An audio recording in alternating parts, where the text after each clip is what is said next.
ஆண்டவராகிய இயேசு கிறிஸ்துவின் கிருபையும் சமாதானமும் உங்கள் அனைவரோடும் கூட என்றென்றைக்கும் இருப்பதாக. தலைப்பு: நான் உன்னை விட்டு விலகுவதும் இல்லை, உன்னை கைவிடுவதும் இல்லை. ஏசாயா 52ஆம் அதிகாரம் 7ஆம் வசனங்கள். இந்த வேத பகுதியில் கர்த்தர் இஸ்ரவேலரை, அதாவது பாபிலோனில் சிறைப்பட்டு போயிருந்த இஸ்ரவேலர்களை வரவழைப்பேன் என்று சொன்ன தீர்க்க தரிசனங்களும், அவர்கள் வரும்போது எப்படி இருக்கும் சூழ்நிலை என்பதை பற்றியும் கூறின ஆசீர்வாதமான வார்த்தைகள் இந்த வேத பகுதியில் கொடுக்கப்பட்டிருக்கிறது. அது மட்டுமல்லாமல் ஆண்டவராகிய இயேசு கிறிஸ்து சிலுவையில் நமக்காக பலியாவதற்கு முன்பாக 500 வருடங்களுக்கு முன்பாக ஏசாயா தீர்க்கதரிசி சொன்ன சிலுவை மரணத்தை குறித்து, நமது ஆண்டவர் அனுபவிக்க போகிற பாடுகள், அவர் சிலுவையில் தொங்கும் போது அவருடைய முக ரூபம் எப்படி இருந்தது, அவர் எப்படி தொங்கினார் என்பதை பற்றி நடப்பதற்கு 500 வருடங்களுக்கு முன்பாகவே ஏசாயா தீர்க்கதரிசி எழுதி வைத்திருக்கிறார். மிக துல்லியமாக ஒவ்வொரு காரியத்தையும் எழுதி வைத்திருக்கிறார். இது ஆச்சரியமும் அற்புதமுமானது. கர்த்தரை இதை வெளிப்படுத்தி இருக்கிறார் தீர்க்கதரிசிக்கு. இந்த காரியங்கள் இந்த வேத பகுதியில் கொடுக்கப்பட்டிருக்கிறது. சமாதானத்தை கூறி நற்காரியங்களை சுவிசேஷமாய் அறிவித்து ரட்சிப்பை பிரசித்தப்படுத்தி, கர்த்தர் சொல்லுகிறார், ஒரு மனிதன் மலையின் மேல் நின்று கர்த்தருடைய சமாதானத்தை கூறும்படி மலையின் மேல் நிற்கிறார். அவர் சமாதானத்தை சொல்லுகிறார், நற்செய்தியை சுவிசேஷமாக அறிவிக்கிறார், உன் தேவன் ராஜரீகம் பண்ணுகிறார் என்று சொல்லுகிறார். அப்படி சொல்லுகிற ஒருவர் மலையின் மேல் நிற்கிறார். அவருடைய பாதங்கள் எவ்வளவு அழகாயிருக்கிறது என்று சொல்லப்பட்டிருக்கிறது. இந்த இடத்தில் இந்த வார்த்தைகள் நமது ஆண்டவராகிய இயேசு கிறிஸ்துவை அவருடைய முதலாம் வருகையில் என்ன செய்ய போகிறார் என்பதை 500 வருடங்களுக்கு முன்பாக சொல்லப்பட்டிருக்கிறது. இது அற்புதமும் ஆச்சரியமாய் இருக்கிறது.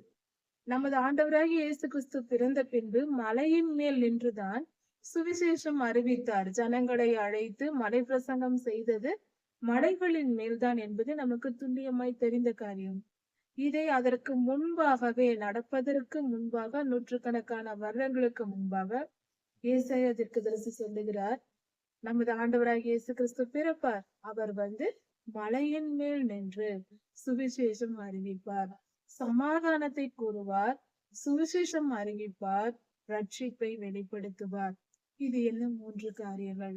நமது ஆண்டவராகிய இயேசு கிறிஸ்து செய்ய போகிற காரியங்கள் முதல் வருகையில் என்று சொன்ன வார்த்தைகளில் முதலில் சமாதானத்தை கூறுதல்.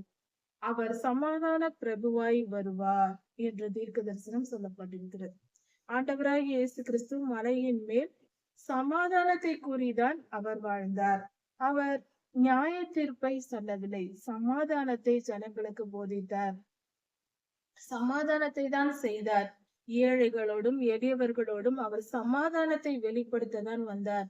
முதல் வருகையில் அவர் வரும் பொழுது எங்கும் நியாய தீர்ப்பை சொல்லவோ துன்மார்க்கரை அழிக்கவோ அவர் வரவில்லை. அவர் சமாதானத்தை கூறி மனம் திரும்புங்கள் என்று பிரசங்கிக்க வந்தார். இப்படிதான் நடந்தது. மற்ற ஜனங்களின் மேல் அவர் சமாதானத்தை சொல்ல வந்தார்.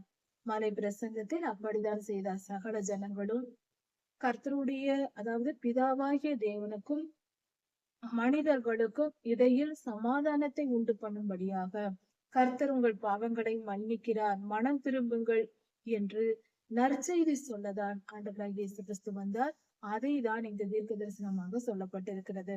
அவர் சமாதானத்தை கூறினார், முதல் காரியம். இரண்டாவது காரியம், நற்காரியங்களை வெளிப்படுத்தினார். நற்காரியங்களை சுவிசேஷமாக அறிவித்தார். சுவிசேஷம் என்றால் நற்செய்தி என்று பொருள். நல்ல செய்தி சொன்னார். நற்காரியங்களை, நல்ல காரியங்களை, நல்ல செய்தியை சொன்னார்.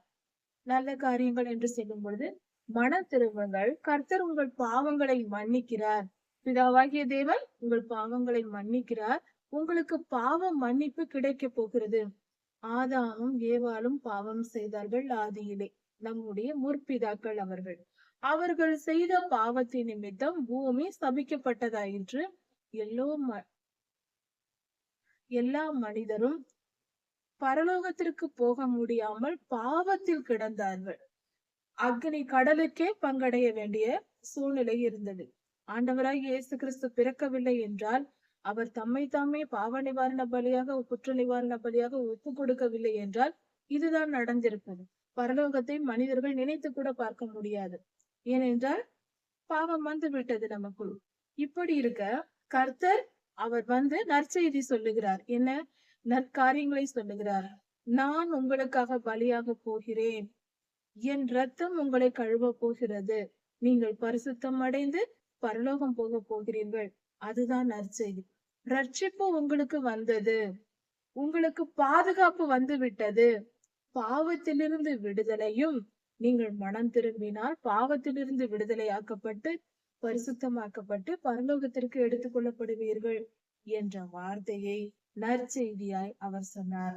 பிதாவுக்கும் மனிதருக்கும் சமாதானத்தை உண்டு பண்ணவும், ஜனங்களுக்கு மனம் திரும்புதலை நற்காரியங்களாய் நற்செய்தியாய் சொல்லவும், சுவிசேஷமாய் சொல்லவும், உங்களை நான் பாதுகாக்க வந்து விட்டேன், என் ரத்தம், என் நாமம், என்னுடைய வசனம் உங்களை பாதுகாக்கும் என்று ரட்சிப்பை அறிவிக்கவும், ரட்சிப்பு என்றால் பாதுகாப்பு, பாதுகாப்பை கொடுக்கவும் கர்த்தர் வந்திருக்கிறார்.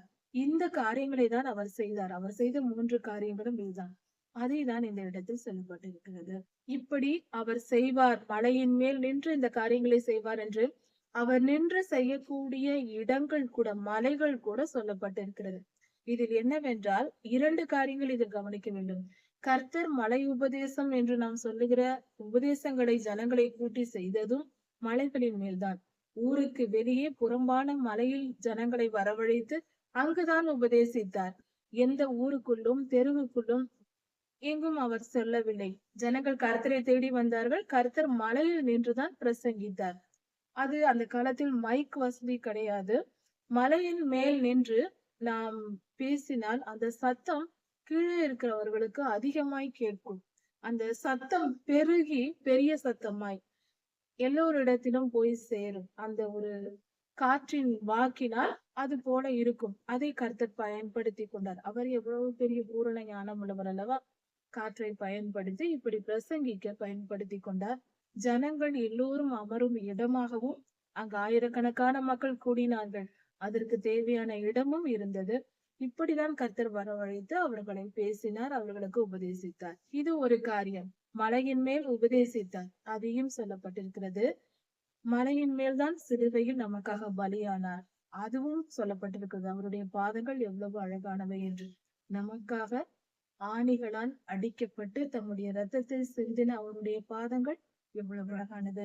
நாம் பரலோகத்தில் போய் பார்க்கும் போது நமது ஆண்டவராகிய இயேசு கிறிஸ்துவின் திருப்பாதங்களில் ஆணிகளால் அடிக்கப்பட்ட அவர் காயங்களை நம்மால் பார்க்க முடியும். அந்த காயங்களை நாம் பார்த்தால்தான் அவர்தான் ஆண்டவராகிய இயேசு கிறிஸ்து என்பதற்கு அடையாளமாக அவர் திருக்கரங்களிலும் அவருடைய திருப்பாதங்களிலும் அவைகள் இருக்கிறது.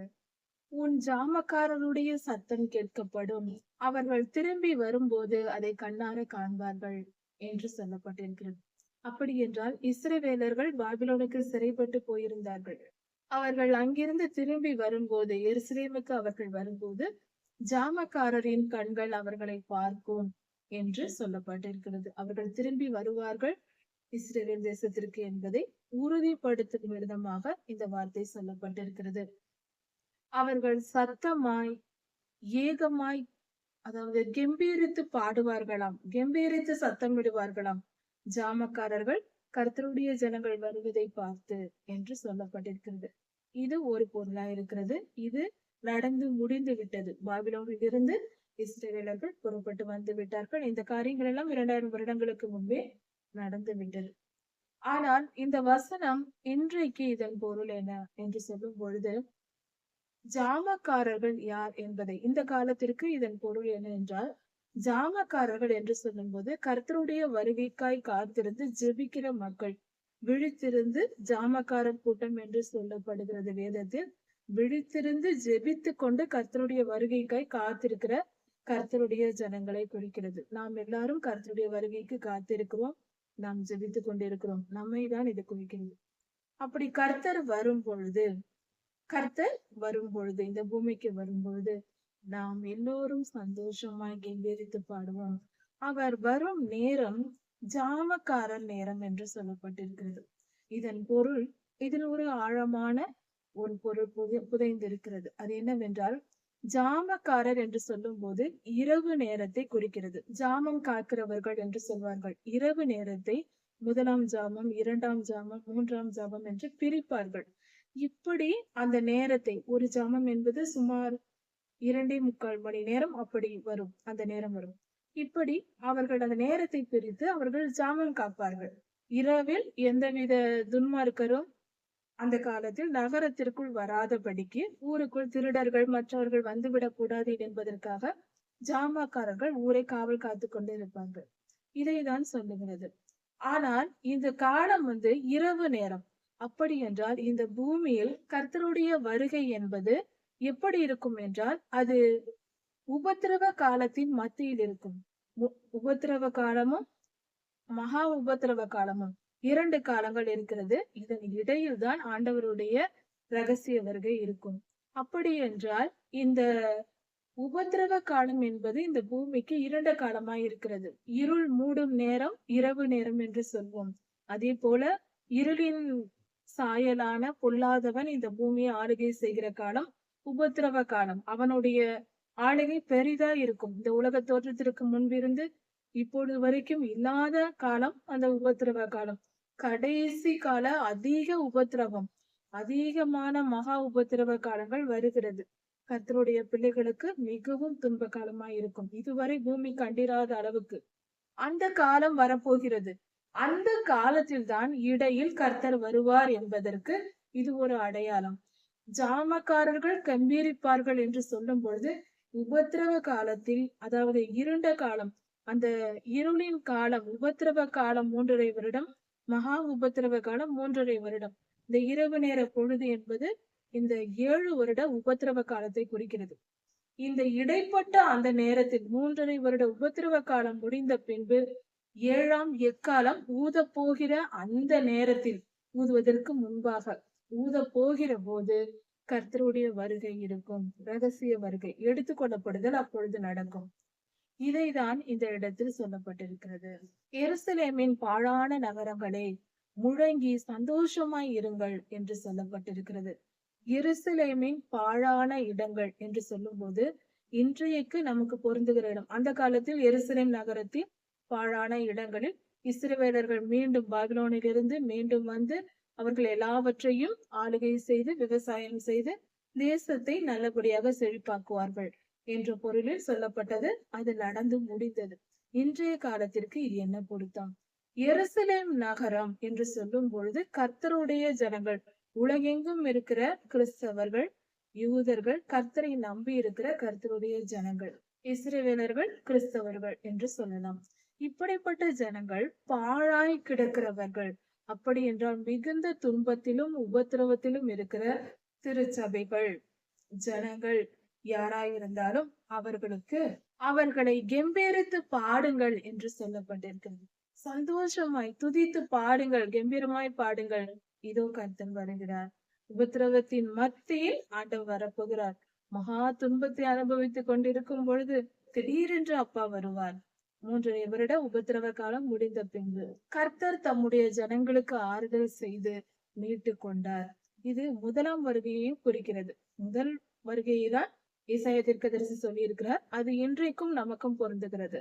வேத வசனங்களுக்கு பல பொருள்கள் உண்டு, பலவித லேயர்ஸ் உண்டு அர்த்தம் சொல்லும் போது. அந்த காலத்தில் அது நடந்தது, இந்த காலத்திற்கும் இந்த வசனம் அது நடந்து முடிந்து விட்டது, இந்த வசனம் பயன்படாது என்ற பொருள் அல்ல. இந்த காலத்திற்கு இது 2ஆம் வருகையை குறிக்கிறது. கர்த்தர் திடீரென்று வருவார் நம்மை பாதுகாக்க. கர்த்தர் தம்முடைய ஜனங்களுக்கு ஆறுதல் செய்து எருசலேமை மீட்டுக் கொண்டார். கர்த்தருடைய முதல் வருகையில் இந்த உலகத்திற்கு வந்து தம்மை தாமே பலியாய் ஒப்பு கொடுத்து எருசலேம் ஆகிய கர்த்தருடைய ஜனங்கள், அவரை நம்பி இருக்கிறவர்களே அவர் மீட்டுக் கொண்டார். தம்முடைய ஜனத்திற்கு ஒரு ரட்சிப்பை, பாதுகாப்பை அருளும்படியாக அவர் வந்தார். அவர் வரவில்லை என்றால் பரலோகத்தை நாம் நினைக்க முடியாது, மீட்பு நமக்கு கிடைக்காது. எல்லா மனிதரும் பிறந்து வாழ்ந்து பாவ மன்னிப்பு கிடைக்காததினால் நாம் அக்னி கடலில் போய் சேர்ந்திருப்போம். ஆனால் இப்பொழுது அப்படி அல்ல. நாம் கர்த்தரை விசுவாசித்தால் போதும், பரலோகம் நிச்சயம். எல்லா ஜாதிகளுக்கும் முன்பாக கர்த்தர் தம்முடைய புயத்தை வெளிப்படுத்துவார். அவருடைய திருக்கரங்கள் என்று பொருள். அப்படி என்றால் அதன் அவருடைய பெலன் என்று பொருள், வல்லமை என்று பொருள். அவர் சகல ஜனங்களுக்கும் தம்முடைய வல்லமையை வெளிப்படுத்துவாராம். கர்த்தருடைய வல்லமை விளங்க போகிறது. அப்படி என்றால் அவர் மகிமைப்படுவார். பல காரியங்களை தம்முடைய ஜனங்களுக்காக செய்ய போகிறார். உபத்திரவ காலத்தின் மத்தியில் ஜனங்கள் இஸ்ரவேலர்கள் ஆதி முதல் எப்பொழுதெல்லாம் அவர்கள் நெருக்கப்படுகிறார்களோ, ஒடுக்கப்படுகிறார்களோ, இரண்டாம் வருகையின் போது மட்டுமல்ல, ஆதி முதல் அதான் நடந்து கொண்டிருக்கிறது. கர்த்தருடைய ஜனங்கள் ஒடுக்கப்படும் பொழுதெல்லாம் கர்த்தர் வந்து அவர்களை மீட்பது என்பது எப்பொழுதும் நடக்கிற காரியம்தான். அதே போலதான் இப்பொழுதும் செய்வேன் என்று சொல்லுகிறார் கர்த்தர்.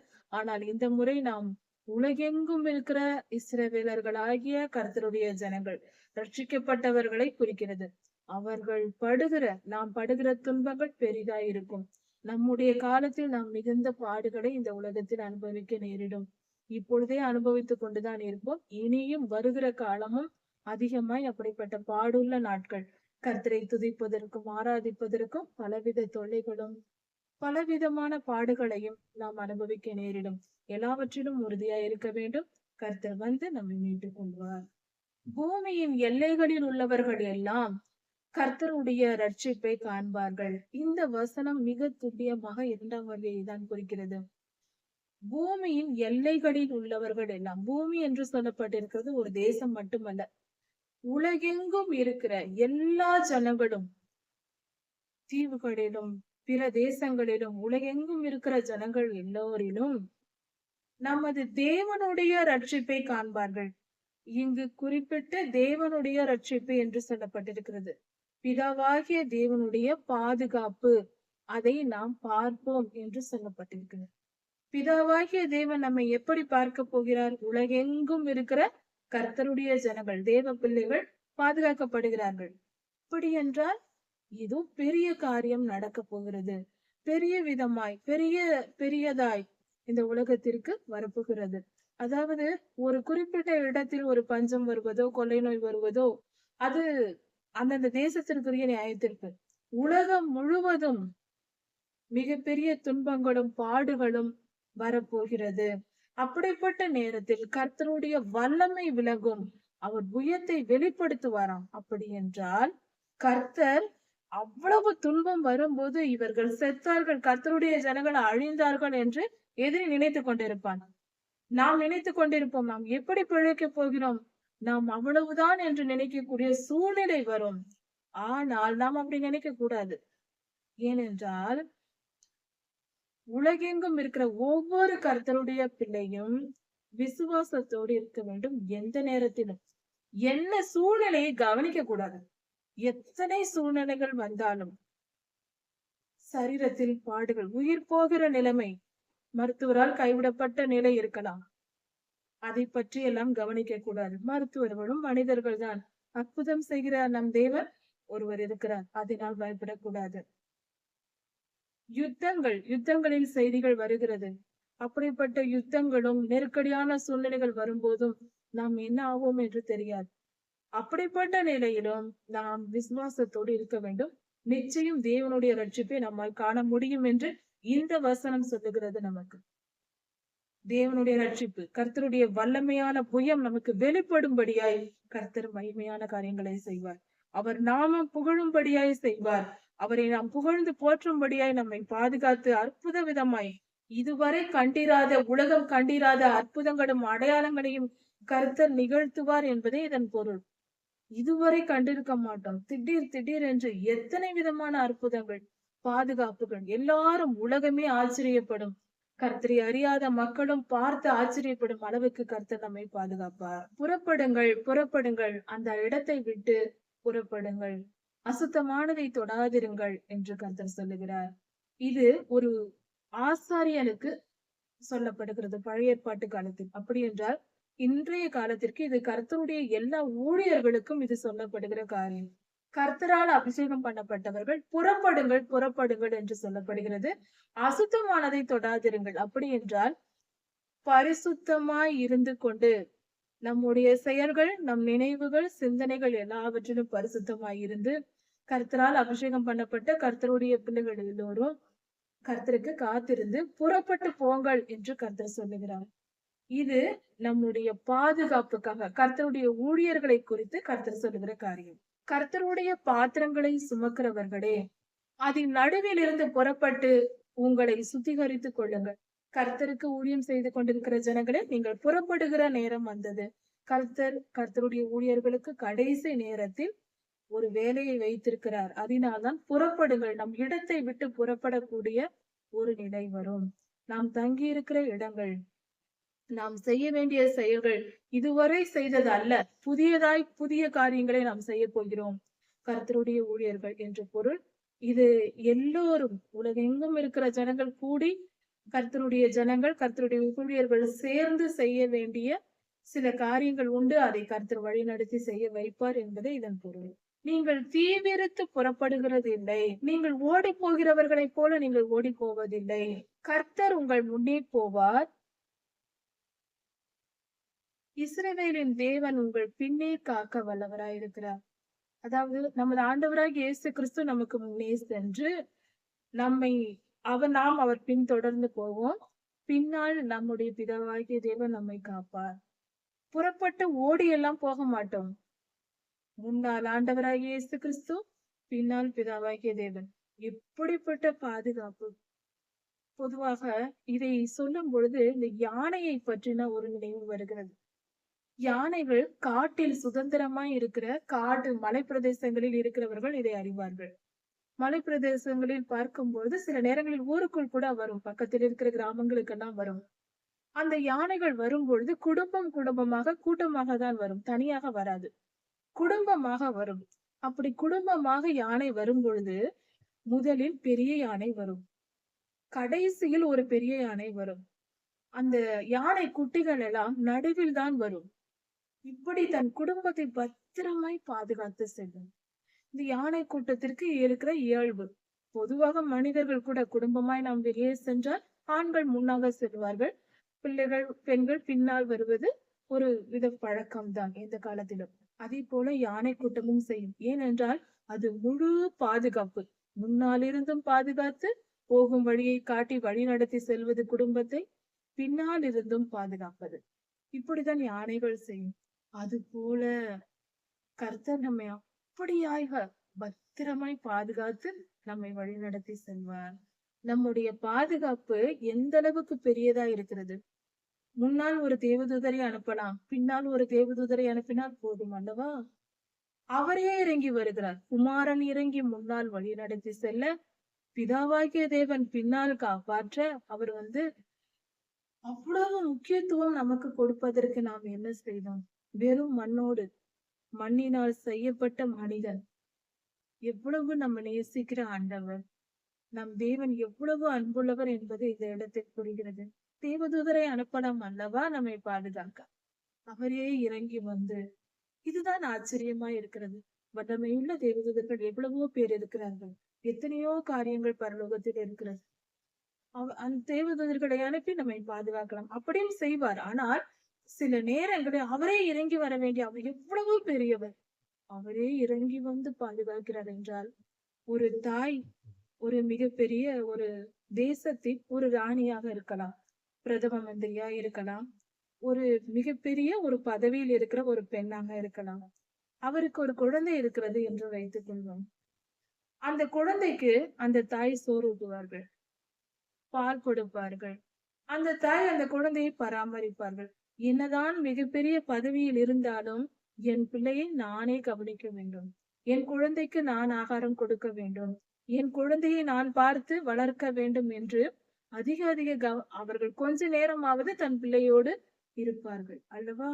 அது போலதான் நம் தகப்பனும். ஏனென்றால் அன்பு, பிள்ளையின் மேல் இருக்கிற அன்பு. அதே போலதான் நம் பரம தகப்பனும் நம்மை அவ்வளவாய் நேசிக்கிறார். அவர் அன்பை நாம் புரிந்து கொண்டால் இந்த உலகத்தில் எந்த மனித அன்பையும் எதிர்பார்க்காத மனம். உலகத்தின் அன்பு மாயை, பொய். மாறுகிற மனம் உடையவன் தான் எல்லா மனிதனும். கர்த்தரின் அன்புதான் பரிசுத்தமான அன்பு. மனிதனை நம்புவது, எல்லா மனிதரையும் நம்பக்கூடாது என்று சொல்லவில்லை. அன்புள்ள மனிதர்கள் இருக்கத்தான் செய்கிறார்கள். தேவ அன்பினால் நிறையப்பட்ட தேவ பிள்ளைகள் இருக்கத்தான் செய்கிறார்கள். அதெல்லாம் அன்பு உண்மைதான். ஆனால் அவர்கள் பலனுள்ள வரைக்கும் தான் அந்த அன்பு. சில சந்தர்ப்ப சூழ்நிலைகள் மாறும்போது நம்மை விட்டு அவர்கள் நம் கூடவே இருக்க முடியாது. 24 மணி நேரமும் யாரா இருந்தாலும் உடன் கூடவே இருந்து நம்மை பாதுகாக்க முடியாது. எவ்வளவுதான் நம்மை நேசித்தாலும், தாயாக இருந்தாலும், தகப்பனாக இருந்தாலும், எந்த உறவா இருந்தாலும் முடியாது. ஆயுள் முழுவதும் கூடவே இருக்க எந்த மனிதராலும் முடியாது. நம்மால் நம் பிள்ளைகளோடு இருக்க முடியுமா? முடியாது. ஒரு குறிப்பிட்ட காலம்தான். அது போல மனிதனின் அன்பு அவ்வளவுதான். அவர்கள் பலன் உள்ள வரைக்கும் தான் அன்பு காட்ட முடியும். ஆனால் தேவன் அப்படி அல்ல. நம் ஆண்டவர் தாயின் கருவில் உருவாவதற்கு முன்பே நம் வயிற்றுக்குள் இருக்கும் போதே நம்மை பார்ப்பார், பாதுகாப்பார். மரண தருவாய் நரை வயது வந்து மரணமே வந்தாலும் அந்த நேரத்திலும் நம்மை பார்ப்பார். அவர் கவனிப்பார், நம்மை பாதுகாத்துக் கொள்வார். அவரால் எப்பொழுதும் நம்மோடு இருக்க முடியும். அவர் நித்திய ஜீவனுக்குள்ளும் நம்மை சேர்த்து கொள்வார். அப்பொழுதும் நாம் அவரோடு கூட இருப்போம். இப்படி எப்பொழுதும் நம்மோடு கூட அவரால் இருக்க முடியும். அவருடைய வல்லமை, அவருடைய பலன் அப்படிப்பட்டது. அவர் பெரியவர் அல்லவா? இதோ என் தாசன் ஞானமாய் நடப்பார். அவர் உயர்த்தப்பட்டு மேன்மையும் மகா உன்னதமுமாய் இருப்பார். அவர் உயர்த்தப்படுவார், மகா உன்னதமுமாய் இருப்பார். இது ஆண்டவராகிய இயேசு கிறிஸ்துவின் சிலுவை மரணத்தை குறிக்கிறது. அவர் சிலுவை மரணத்தில் உயர்த்தப்பட்டார். இது எப்படி என்றால், ஆண்டவராகிய இயேசு கிறிஸ்து சிலுவையில் தொங்கவிடப்படும் பொழுது அவர் பொல்லாத சாத்தானை அடித்து அவனை வெற்றி கண்டார். அவனோடு யுத்தம் செய்து வெற்றி பெற்றார். அவர் பெற்ற வெற்றியினால் தான் நம்மை மீட்டுக் கொண்டார். இதுதான் அவர் விலைக்கிரயமாக நம்மை மீட்கும் பொருளாக அவர் கொடுக்கப்பட்டார் என்று வேதம் சொல்லுகிறது. அவர் சிலுவை மரணத்தை ஏற்றுக்கொண்டதுதான் அவருடைய வெற்றி. அதாவது இந்த உலகத்தில் பணம் அதிகம் இருந்தால் நாம் பெரியவர்கள் என்று எண்ணப்படுகிறோம். எந்த அளவுக்கு பணம் இருக்கிறதோ அந்த அளவுக்கு உலகத்தில் மரியாதை இருக்கும். அதிக பணம் இருப்பவர்கள் உயர்ந்தவர்கள் என்று எண்ணப்படுகிறார்கள். ஒரு தகுதி நிலை, உயர்ந்த தகுதி கிடைக்கிறது. அது போல பரலோகத்தில் ஒரு காரியம் இருக்கிறது. அங்கு பணம் எல்லாம் கிடையாது. ஆனால் அங்கும் ஒரு வித பொருள் இருக்கிறது. அது இருந்தால்தான், அது எந்த அளவுக்கு நம் இடத்தில் இருக்கிறதோ அந்த அளவுக்கு நாம் பெரியவர்கள். அது என்ன பொருள் என்றால், உபத்திரவத்தை அனுபவிப்பது. நாம் எந்த அளவுக்கு உபத்திரவத்தை அனுபவிக்கிறோமோ, நாம் எந்த அளவுக்கு பாடுகளை அனுபவித்திருக்கிறோமோ, அதுதான் அங்க பரலோகத்தில் உயர்ந்த நிலையை கொண்டு போகிறது. அதாவது நம் பாடுகளின், நம்முடைய வலிகளின் அளவு எவ்வளவோ அதுதான் நமக்கு அங்கு மரியாதை, தகுதி நிலை. அதிகமாய் துன்பப்பட்டு பாடுபட்டவர்கள் உயர்ந்த நிலையில் இருப்பார்கள். ஒரு 3 படிநிலைகள் இருக்கிறது என்று வைத்துக் கொள்வோம். கொஞ்சமாய் பாடுபட்டவர்கள் முதல் நிலையில் இருப்பார்கள். இன்னும் கொஞ்சம் அதிகமாய் பாடுபட்டவர்கள் 2ஆம் நிலையில் இருப்பார்கள். அதிகமாய், மிக மிக அதிகமாய் பாடுபட்டவர்கள் இந்த உலகத்தில் கர்த்தருக்காக, கர்த்தருடைய சித்தத்தை நிறைவேற்றுவதற்காக, நீதி நியாயங்களை நிறைவேற்றுவதற்காக உயர்ந்த ஸ்தானத்தில் வைக்கப்படுவார்கள். அதிகமாய் பாடுபட்டவர்கள். இதுதான் நீதி. இதை நாம் தெளிவாய் புரிந்து கொள்ள வேண்டும். பாடுகள், உபத்திரவங்கள் இந்த உலகத்தில் அனுபவிப்பதை நினைத்து வருந்தக்கூடாது. அதை மனப்பூர்வமாய் ஏற்றுக்கொண்டு அனுபவித்து முடிக்க வேண்டும். கொஞ்ச காலம்.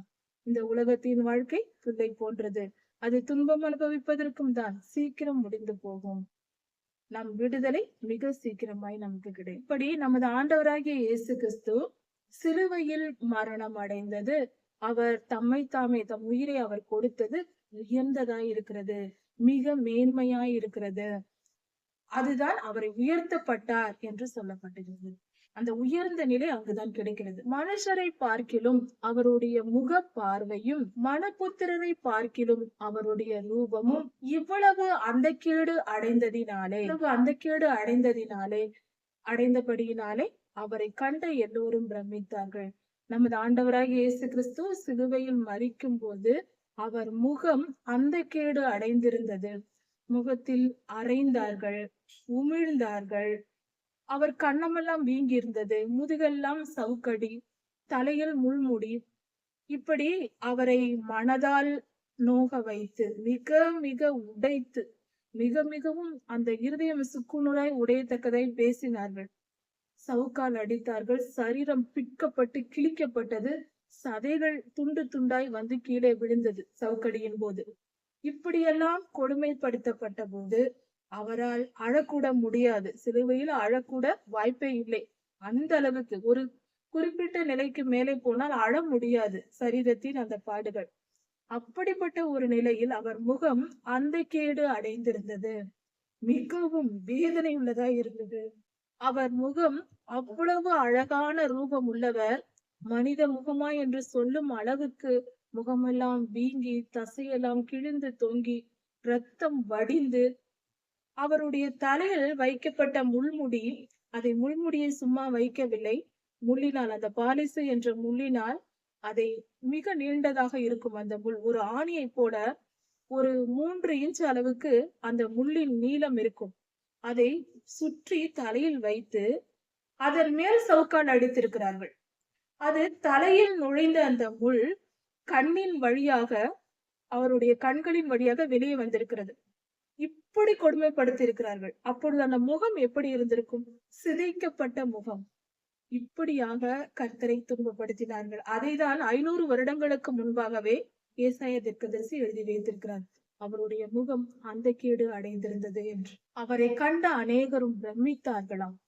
அவர்களால் இப்படியும் நடக்குமா, இப்படியெல்லாம் இருக்குமா என்று. இருபுறமும் இருந்த அந்த கள்ளர்களுக்கு கூட அந்த நிலை இல்லை. அவர்கள் சிலுவையில் மட்டும்தான் அவர்களை அடைந்தார்கள். மற்ற 2 மனிதர்களையும் சிலுவையில் தான் அடைந்தார்கள். இப்படி சவுக்கால் அடித்து கொடுமைப்படுத்தி எல்லாம் ஒன்றும் செய்யவில்லை. அவர்கள் அந்த அளவுக்கு துன்பப்பட்டிருக்கிற வாய்ப்பில்லை, துன்பப்பட வாய்ப்பில்லை.